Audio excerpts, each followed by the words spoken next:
सनातन धर्म में वर्ष भर अनेक पर्व और व्रत मनाए जाते हैं। इन पर्वों का उद्देश्य केवल देवताओं की पूजा ही नहीं होता, बल्कि अपने पूर्वजों का स्मरण करना और उनके प्रति कृतज्ञता प्रकट करना भी होता है। ऐसा ही एक विशेष अवसर है पितृपक्ष। इसे श्राद्ध पक्ष भी कहा जाता है। यह हर साल भाद्रपद पूर्णिमा से लेकर अश्विन अमावस्या तक 15 दिनों तक चलता है। इस अवधि में हिंदू परिवार अपने पूर्वजों को जल तर्पण, पिंडदान और भोजन अर्पित करते हैं। कहते हैं कि इस समय यमराज सभी पितरों को पृथ्वी पर अपने अपने वंशजों के घर आने की अनुमति देते हैं। पूर्वज अपने वंशजों से आशा रखते हैं कि वे उन्हें जल अर्पण करें, भोजन का प्रसाद समर्पित करें और श्रद्धा के साथ उनका स्मरण करें। पितृपक्ष का पौराणिक प्रसंग पौराणिक कथा के अनुसार भारत काल से जुड़ी हुई है। जब भीष्म पितामह शरशय्या पर लेटे थे, तब उन्होंने युधिष्ठिर को धर्म के विविध रहस्य बताए। उन्होंने कहा कि प्रत्येक मनुष्य का 3 प्रकार का ऋण होता है। 1. देवऋण, देवताओं की पूजा से मुक्त होता है। 2. ऋषिऋण, तप, ज्ञान और शिक्षा से मुक्त होता है। 3. पितृऋण, संतानोत्पत्ति और श्राद्ध से मुक्त होता है। इसी पितृऋण को चुकाने के लिए श्राद्ध आवश्यक माना गया। करुणा से भरी कथा। महाभारत काल की महाभारत युद्ध समाप्त हो चुका था। युधिष्ठिर को हस्तिनापुर का राज्य प्राप्त हुआ। राज्याभिषेक के बाद जब वे अपने पूर्वजों का स्मरण करने लगे तो उन्हें पितरों की संतुष्टि का विचार आया। वे भीष्म पितामह के पास गए और उनसे पूछा, पितामह, हमारे पितृ तो युद्ध में वीरगति को प्राप्त हो चुके हैं, उन्हें तृप्त करने का उपाय क्या है? भीष्म ने कहा, हे युधिष्ठिर, जब तक मनुष्य पितरों को श्राद्ध नहीं करता, उनके पिंड नहीं अर्पित करता, तब तक वे तृप्त नहीं होते। वे सूक्ष्म रूप में भटकते रहते हैं। भाद्रपद पूर्णिमा से लेकर आश्विन अमावस्या तक 15 दिनों का समय उनके लिए ही नियत है। इस दौरान तिल, जल, पिंड, अन्न और भोजन अर्पण करने से वे तृप्त होते हैं और आशीर्वाद देते हैं।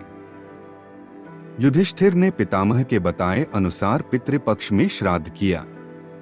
कहते हैं कि उनके पितर प्रसन्न होकर स्वर्गलोक में उत्तम स्थान को प्राप्त हुए।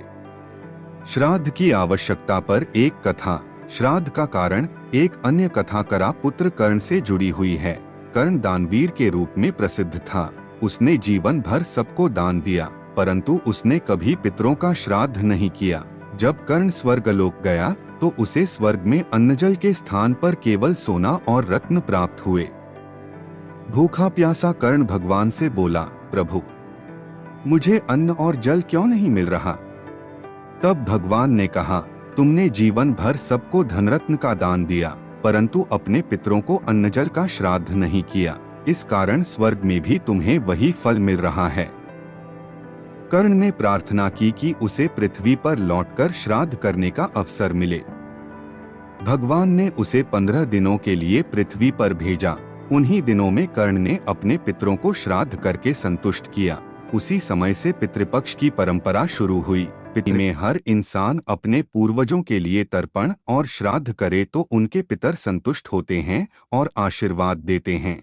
पितरों की संतुष्टि का महत्व धर्म ग्रंथों में कहा गया है। पितृदेवाना तुष्ट्या तुष्टाः सर्वदेवताः। अर्थात जब पितर प्रसन्न होते हैं तो देवता भी प्रसन्न होते हैं। यदि किसी परिवार में श्राद्ध कर्म न किया जाए तो उस वंश पर पितृदोष आ सकता है। पितृदोष का अर्थ है वंशजों के कार्यों में बार बार बाधा आना, संतान सुख में कमी होना, घर परिवार में अशांति रहना इत्यादि। इसीलिए कहा गया है कि हर वर्ष पितृपक्ष में अपने पूर्वजों का स्मरण करके तर्पण और अन्नदान करना अत्यंत आवश्यक है। श्राद्ध करने की परंपरा। पितृपक्ष के दौरान सुबह स्नान कर पवित्र होकर कुशा और तिल से जल अर्पण किया जाता है। ब्राह्मणों को भोजन और दान देकर पितरों की तृप्ति मानी जाती है। घर में सात्विक भोजन बनाया जाता है और कौओं, गाय, कुत्ते और चींटियों को भोजन अर्पित किया जाता है। यह माना जाता है कि इन जीवों के माध्यम से पितर प्रसन्न होते हैं और आशीर्वाद देते हैं। दोस्तों, एक और कथा, श्राद्ध की उत्पत्ति। एक बार यमराज ने राजा भगीरथ से कहा कि यदि मनुष्य अपने पितरों की शांति चाहते हैं तो वे उन्हें जल और भोजन का अर्पण करें, क्योंकि मृत्यु के बाद आत्मा भोजन के बिना तृष्णा से पीड़ित रहती है। तभी से श्राद्ध कर्म की परंपरा चली। पितृपक्ष का संदेश। पितृपक्ष केवल एक धार्मिक अनुष्ठान नहीं है, बल्कि यह हमें यह सिखाता है कि हमें अपने पूर्वजों का सम्मान करना चाहिए। 2 हमारी पहचान और अस्तित्व उन्हीं की देन है। 3 यदि हम उन्हें स्मरण कर कृतज्ञता व्यक्त करते हैं तो वे भी हमें आशीर्वाद देते हैं। 4 यह पर्व हमें दान, सेवा और श्रद्धा की शिक्षा देता है।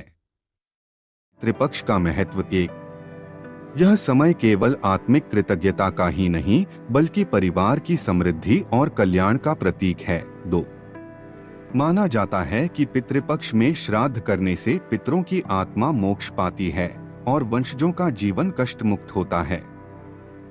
3 यदि पितर संतुष्ट हों तो घर परिवार में शांति, सुख, समृद्धि और दीर्घायु का आशीर्वाद मिलता है। 4 अगर कोई व्यक्ति श्राद्ध नहीं करता तो पितर कुपित होकर वंशजों की उन्नति रोक देते हैं। इसे पितृदोष कहा जाता है।